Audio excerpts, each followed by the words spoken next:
La dimisión del Papa ha puesto de actualidad el papel que desempeña la Iglesia en la sociedad del siglo XXI.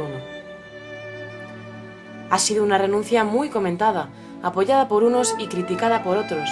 La decisión de Benedicto no ha dejado indiferente a nadie. Hemos escuchado opiniones de miembros eclesiásticos, ateos y toda clase de personas de diferentes edades y nacionalidades. Pero, ¿cuál es realmente la repercusión que producen los actos y decisiones de la Iglesia en la sociedad española? En primer lugar, hemos querido hablar con José Manuel Vidal, periodista religioso del Mundo, excura y uno de los más criticados dentro del mundillo eclesiástico actual. Bueno, la Iglesia tiene una sabiduría acumulada de 2000 años y es una de las instituciones más sabias y que mejor se adapta al mundo, ¿no? Que mejor se adapta a las circunstancias y a las coyunturas. La prueba son sus 2000 años de historia. Nadie ha sobrevivido tanto como esta institución. Luego esa sabiduría acumulada le lleva a tener el saber estar sin pasarse demasiado, sin correr demasiado, pero al mismo tiempo con un ritmo yo creo que adecuado. Ese ritmo adecuado se pierde en determinados pontificados, es decir, la Iglesia tiene dos almas, una que le invita a la reforma y otra que le impide, que le da marcha atrás. Siempre se ha dicho que el Papa reina pero no gobierna, y así ha sido en el caso de Juan Pablo II, que se iba por sus viajes por todo lo ancho y alto de este mundo y dejaba la curia, las llaves del gobierno en manos de la curia. Y la curia fue la que gobernó durante los 20 y pico años de su pontificado, y de ahí vinieron después las consecuencias para el sucesor, para Benedicto XVI. La asignatura pendiente de la reforma de la curia le pasó factura a Benedicto XVI, que tampoco le dejó gobernar. Benedicto sí que quería gobernar un poco más, no salía tanto, se dedicó un poco a limpiar la Iglesia de la pederastia. Para hacer frente a esa crisis que lleva al descrédito absoluto y a la pérdida de credibilidad social por parte de la Iglesia, el Papa tiene que ofrecerse como chivo expiatorio y tiene que cargar sobre él con toda esa lacra y pasar del encubrimiento, que era la dinámica que hasta ese momento se seguía un poco en la Iglesia, y la justificación, a la tolerancia cero. Eso lo consigue no sin tener que luchar contra muchos obispos y muchos curiales incluso que no estaban de acuerdo, que decían que, bueno, porque un cura para un obispo es como su hijo, y un padre no denuncia a su hijo, ¿no?, civilmente. Ahí se plantó Benedicto XVI y lo hizo muy bien, y limpió la Iglesia y la dejó limpia y con credibilidad para el sucesor. En los momentos actuales parece que se están abriendo ciertas grietas en ese edificio monolítico de la doctrina sexual de la Iglesia, de la doctrina familiar, con cierta apertura a ciertas uniones civiles que no se llaman matrimonio. Por ejemplo, el matrimonio de los gays, que hay en España y en otros muchos países, estarían dispuestos la Iglesia incluso en estos momentos ya a aceptar eso, y por lo tanto ahí se va abriendo una rendija en la moral sexual de la Iglesia. Otra rendija es la de la píldora. Los obispos alemanes acaban de aceptar que en caso de violación se puede utilizar la píldora del día después, y ese tipo de cosas que están... pero es una gran asignatura pendiente, la reforma de la moral sexual, el adaptar la moral sexual a las demandas sociales y eclesiales, porque ese tipo de cosas lo está pidiendo los propios católicos. En esto va marcando, la que va por delante es la Iglesia anglicana. La Iglesia de Inglaterra es la que va marcando, es una especie de observatorio de cómo van cuajando esos cambios en una estructura que es muy cercana a la nuestra, como es la Iglesia católica anglicana, perdón. Ellos ya tienen el sacerdocio de la mujer, acá van a aprobar, no lo aprobaron por muy poco, el que la mujer pueda ser obispa, y ya tienen también asumido el matrimonio homosexual. Hemos tenido la oportunidad de contactar con un colectivo poco conocido, pero con ideas muy diferentes y muy interesantes, como es el colectivo de gays cristianos. Óscar Manuel nos ha recibido, dispuesto a contestar nuestras preguntas y resolver nuestras dudas. Nosotros trabajamos básicamente y es el enlace entre la realidad cristiana y la LGTB. ya que nos encontramos con posturas a veces muy LGTB-fóbicas por parte de algunas jerarquías cristianas y grupos cristianos, y a la vez mucho rechazo hacia lo que significa ser cristiano de los colectivos LGTB. La Iglesia somos todos, ¿no? Los cristianos de aquí, los laicos, hombres y mujeres, heterosexuales, homosexuales, bisexuales, transexuales, que también seguimos el mensaje de Dios, ¿no? Y es verdad que se nota que muchas veces los mensajes de la jerarquía, ¿vale? Pues son la jerarquía que los emite, ¿no? Los mensajes oficiales que se ven, pues muchas veces descorazonan, desalientan, desaniman, porque no están con la realidad. La Iglesia tiene mucho que avanzar también, está formada por seres humanos y se equivocan, ¿no? Pero también sí que tiene que hacer una mucha autocrítica y ver en qué mundo se mueve para avanzar con los tiempos. No significa que acepte todo, ¿no? Pero sí, en cuestión de lo que has comentado del preservativo, sí que estamos a favor del uso del preservativo porque evita contagios, evita enfermedades, evita embarazos no deseados. Es decir, que no creemos que sea un instrumento, no sea que el uso de la sexualidad tiene que vivir de una manera responsable, y el preservativo te puede ayudar a vivir de manera responsable esa sexualidad, ¿no? Nosotros como comunidad estamos en contra del aborto, ¿vale? A pesar de que, bueno, pues, las corrientes a lo mejor más progresistas sí que están a favor, nosotros como comunidad estamos posicionados en contra. Nosotros defendemos la dignidad de la vida desde la concepción hasta la muerte. Entonces el aborto no entra dentro de, digamos, no entra dentro de esos derechos que puede tener una persona. Nosotros tenemos este fin de semana renovación de junta directiva y vamos utilizando más este mismo método, el del parecido al del cónclave, ¿no? En el que no hay candidatos y cada uno, pues, tras rezarlo, meditarlo, pues vota por la persona que considera más adecuada para el puesto. Nosotros creemos que es un buen sistema, nosotros lo hemos adoptado, pero requiere que, bueno, pues que no se tome en serio y de verdad lo recen. Pues nosotros ahora con el nuevo Papa le pediríamos al nuevo Papa que tuviese en cuenta nuestra realidad, que nos conociera, que viese lo que hemos sufrido, mucha gente ha sufrido por su orientación sexual, por su identidad de género, porque no se ha visto comprendida, no se ha visto acompañada. Y muchas veces los mensajes que se lanzan son, pues eso, totalmente descorazonadores, porque no te ves apoyado. Tras haber escuchado a dos sectores afines a la institución de la Iglesia, hemos querido hablar con su polo opuesto. En pleno Madrid, justo en el céntrico barrio de Lavapiés, nos espera Leo Bassi, uno de los personajes más mediáticos de la España de hoy en día, conocido por su trabajo de cómico y que últimamente se ha dedicado a entrar en la polémica de la situación política y religiosa actual. Hoy nos abre las puertas de su iglesia católica, de la que es jefe.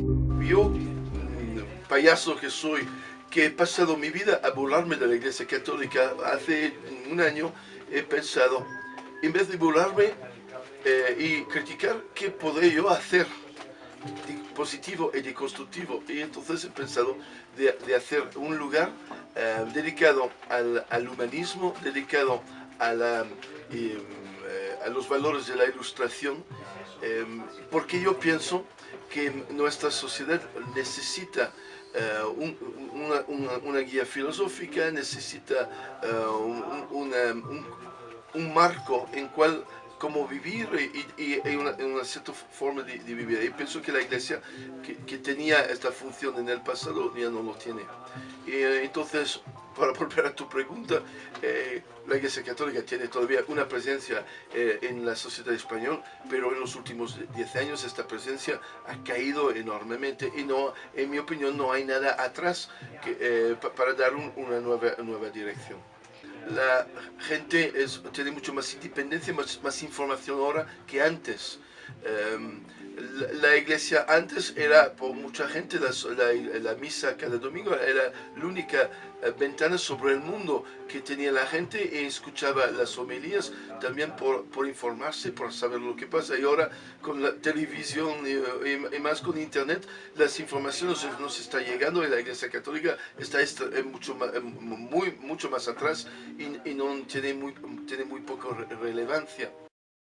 El Papa sería mucho más escuchado si hablaba contra la guerra, por la paz, si iba por ejemplo, llegar así y hacer un acto de a vender cosas de la iglesia y vivir a un ritmo mucho más pequeño, hacer un ejemplo de más modestia el Papa. Cuando llegó aquí a Madrid hace un año y medio, y con un altar que costó 5 millones de euros por tan solo pocas horas. El protestantismo, por ejemplo, tú vas a una iglesia protestante y no ves nada. no hay oro, no hay nada. Y entonces ya en el siglo, Martin Luther, ¿por qué se ha ido contra el Papa Martin Luther? ¿Por qué ha creado los luterianos y después el protestantismo? Porque ya era impresentable hace 6 siglos. Él, como embajador de España, me ha dicho textualmente, he escrito un libro sobre el tema, que para él Juan Pablo I ha sido matado porque era demasiado liberal, demasiado abierto, que quería una presencia más grande de las mujeres en la iglesia, que quiere incluso a lo mejor abrir el celibato y permitir a los curas de casarse. Y los que están atrás y los que no quieren cambiar, que la iglesia cambie, no han podido hacer otra cosa que eliminarlo. Esto es tesis del embajador de España de entonces, y no me lo estoy inventando. Y entonces, cuando tú vas hasta eliminar un papa porque no va en tu dirección, entonces el próximo, el Juan Pablo II, quien elige una persona que había luchado contra el comunismo toda su vida porque era polaco, una persona extremadamente rígido y con la idea que hay que mantener la tradición tal cual y tal, y entonces cogen a este. Y es radicalmente contrario al Concilio Vaticano II, que era el concilio de Juan XXIII, y una idea de abrir la iglesia. Y el Ratzinger, no por casualidad, era defensor del oficio que era antes la Inquisición y que después fue el mantenimiento de la ortodoxia de la iglesia, de este oficio, que no me recuerdo ahora mismo cómo se llama, pero bueno, él era un teólogo conservador que ha trabajado al lado de Juan Pablo II, y entonces es cierto que esta línea era preciso, y Ratzinger era una continuación del otro, en la idea que la iglesia tenía que mantenerse sobre sus valores y no cambiar con la sociedad. Yo pienso que hay un vacío espiritual, pienso que la dirección que la Iglesia Católica ha tomado desde el Vaticano II, el Concilio Vaticano II, ha sido totalmente equivocado y ahora están pagando las consecuencias. Y creo una cosa también totalmente superado, la posición de la mujer en la Iglesia Católica es impresentable. Llega el Papa, una imagen que para mí hablaba mucho de la Iglesia, en diciembre del 2010 creo, llegó a Barcelona el Papa para inaugurar la Sagrada Familia, la Catedral de la Sagrada Familia. Había miles de sacerdotes y de obispos y arzobispos y cardenales en la iglesia, y el Papa llega y las únicas mujeres, porque en televisión se han visto estas imágenes, las únicas mujeres en toda la iglesia, en toda la catedral, eran 4 monjas que después de todo han venido y han limpiado el altar porque el Papa había tirado un aceite ritual sobre el altar. ¿Te imaginas la imagen en una sociedad donde siempre más claramente intentamos de hacer vivir y entender a la gente que somos iguales, que la mujer y el hombre participan de la misma manera en la sociedad? ¿Qué imagen da a la juventud español la cosa que las únicas mujeres presentes en la iglesia eran 4 mujeres a la limpieza, básicamente?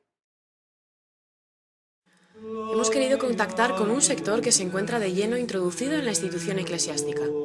Las hermanas Casilda y María, miembros de la comunidad de hermanas misioneras de San Pedro Claver, nos muestran amablemente su casa, desde la que recogen fondos para financiar diferentes proyectos e iniciativas llevadas a cabo por misioneros.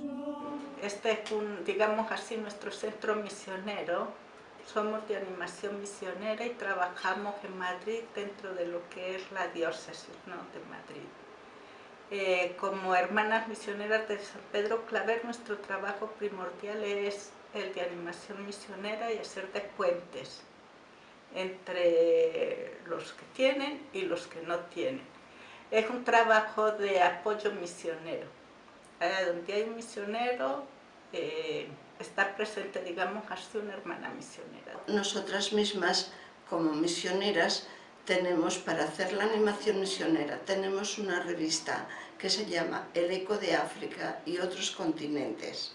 Esta revista sale cada 2 meses y igualmente hacemos 2 o 3 veces al año. En este tiempo de crisis hemos dejado de hacer la tercera porque no podemos pedir lo que la gente no puede dar. Como las misiones tienen tanta necesidad, pues nosotras buscamos de apoyar todo lo que podemos, apoyar a los misioneros que están trabajando en países de misión, porque lo están pasando muy mal. La crisis aquí es muy fuerte, pero en esos países es todavía más fuerte. Es decir, se aumenta la crisis, la Iglesia aumenta la ayuda, pero a la vez, porque la Iglesia sin la gente que tiene buen corazón y tiene el dinero, no podría hacer nada tampoco, ¿no? Entonces van surgiendo también personas que ayudan o van surgiendo iniciativas. Es decir, por ejemplo, Cáritas ha creado puestos donde, talleres, por ejemplo, donde las mujeres confeccionan ropa y así, lo venden y así pueden ayudar, ¿no? O han organizado también un de correo a nivel de todo el país. La gente que lo sabe, en vez de llevar las cartas al correo o llevar estos paquetes, los llevan ahí, están colaborando también, y a la vez Cáritas va dando trabajo. Es decir, surge la crisis, pero surgen iniciativas también. Cáritas le han quitado, la Iglesia le ha quitado ayuda. Se ayuda con ayudas que vienen de privados. Ahora con la crisis dicen que ha vuelto mucha gente a la Iglesia, por lo que yo llevo 9 años aquí. Por una parte, la situación económica ha subido tanto que no necesitaban de nada ni de nadie. Ni de Dios. Eso, el materialismo, ha absorbido lo que es la fe. Por otra parte, la crisis de valores, porque antiguamente los chicos eran educados de una forma y después han dejado a los chicos hacer todo lo que les dé la gana. Yo pienso que hizo la renuncia y la hizo muy bien. Hay que comprender que la responsabilidad que tiene un papa es muy grande. Y ciertamente las dificultades son también inmensas. Para una persona que ha llegado a esta edad, pienso que tenía toda la razón para poder decir no puedo más. Lo de la igualdad de la mujer se ha tomado a los extremos. Somos iguales porque somos hijos de Dios, tanto hombres como mujeres, pero cada uno tenemos nuestro trabajo, tenemos nuestra razón de ser, ¿no? El hombre es hombre y la mujer es mujer, y lo que hace un hombre, algunas cosas las puede hacer las mujeres, pero no todas, ¿no? Entonces, Jesús ordenó a 12 sacerdotes, 12 apóstoles, ni la Virgen Santísima estaba ahí. Esa es una de las razones. Y después nos contaban un cuento cuando éramos jóvenes, de que una monja, una abadesa, pidió que quería confesar a sus monjas, que ese es uno de los, digamos así, el secreto de la confesión. Sacramento. Secreto de la confesión. Entonces, insistía ante el obispo que quería confesar a sus monjas, porque él lo tenía que confesar un hombre. Y bueno, tanto insistió que un día el obispo le dijo, bueno, vamos a hacer una cosa, madre. Yo me voy a confesar con usted. Si usted sabe guardar el secreto, yo le daré permiso. Entonces el obispo se confesó y se fue. Entonces esta llamó a una monja y le dijo, ¿sabes? Confesé el obispo, y me dijo, pero tú, Chito, ¿por qué se sabe? Y después llamó a la otra. El caso es que cuando el obispo llegó donde iba a llegar, ya todo el mundo sabía, porque lo supo la portonera y ya todo salió fuera del convento. Entonces volvió el obispo y le dijo, ve madre, usted no puede confesar a sus monjas. Mira, en Uganda casi no hay sida. Y no usan el preservativo, porque han puesto, digamos así, la abstinencia, y que el hombre, es decir, la familia, ¿no? Entonces, uno de los países en África que casi no hay sida es Uganda, no usan el preservativo. usan la moral. Así que el Papa... Tras escuchar los testimonios vertidos en este reportaje, podemos extraer ciertas conclusiones, como por ejemplo que la Iglesia continúa siendo una institución magna, con una innegable y enorme repercusión mundial, por lo que parece imposible que su influencia desaparezca de nuestra sociedad a corto plazo. ¿Continuará la Iglesia eclesiástica como institución perpetuada e inamovible en el panorama mundial dentro de unos años? ¿Se flexibilizará y adaptará a la sociedad o por el contrario continuará por siempre fiel a sus principios? Solo Dios sabe.